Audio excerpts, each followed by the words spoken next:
কি ম্যাডাম, আজ কফি শপে যাবেন নাকি? জি কফি খেতে? না স্যার, আসলে আমি কফি খুব একটা। আপনি যে কফি পছন্দ করেন সেটা তো আমি জানি, আমিও কফি অনেক পছন্দ করি। চলেন না, ওই যে নতুন একটা ক্যাফে খুলছে না, লাভ বার্ডস নামে, চলেন যাই। Thanks for the offer sir, আমার একটু কাজ আছে। কি এমন কাজ? সেদিনও তো দেখলাম আমাদের গ্রাফিক ডিজাইনার সৈকতের সাথে গেলেন। স্যার, সৈকত তো আমার বন্ধু। তাহলে ওই যে সানিদের সাথে যে প্রায় কফি খেতে যান, সবই তো দেখি। সবার সাথে যান, তো আমার সাথে যেতে প্রবলেম কি?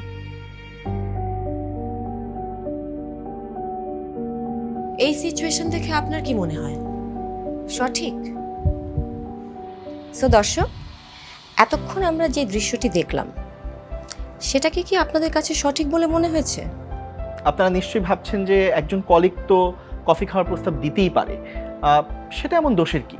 হ্যাঁ, আপনার কলিগ আপনার সঙ্গে কফি খেতে যেতে চাইতেই পারে, এতে দোষের কিছুই নেই। কিন্তু কফি খেতে যাওয়ার প্রস্তাব করার পর অপরজন যখন যেতে চাইবে না, তখন আপনি কোনোভাবেই তাকে ফোর্স করতে পারেন না। না মানে না, আপনাকে সেটা অ্যাকসেপ্ট করতে হবে এবং সেখানেই থামতে হবে। কিন্তু কেউ তো জাস্ট ফ্রেন্ডশিপ করার জন্য কফির প্রস্তাব দিতে পারে, সেটাও তো এমন দোষের কিছু না। অন্যদের সাথে তো কফি খাচ্ছি। অন্যের সঙ্গে নিজ ইচ্ছায় সে কফি খেতে গেলেও আপনার সঙ্গে কিন্তু কফি খেতে যেতে সে বাধ্য নয়। আপনার সঙ্গে সে কমফর্ট ফিল নাই করতে পারে। এই যে নিজ ইচ্ছায়, এই শব্দটা বুঝতে হবে সবার আগে।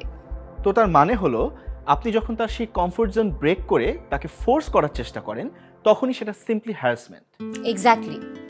আসুন, নারী সহকর্মীর সঙ্গে এ ধরনের আচরণ করা বন্ধ করি এবং যার যার জায়গা থেকে সবাই মিলে প্রতিবাদ করি। কাজের জায়গা নারীর জন্য হয়ে উঠুক নিরাপদ। নারীর চলার পথ নিরাপদ করতে আমরা সচেষ্ট। আপনি?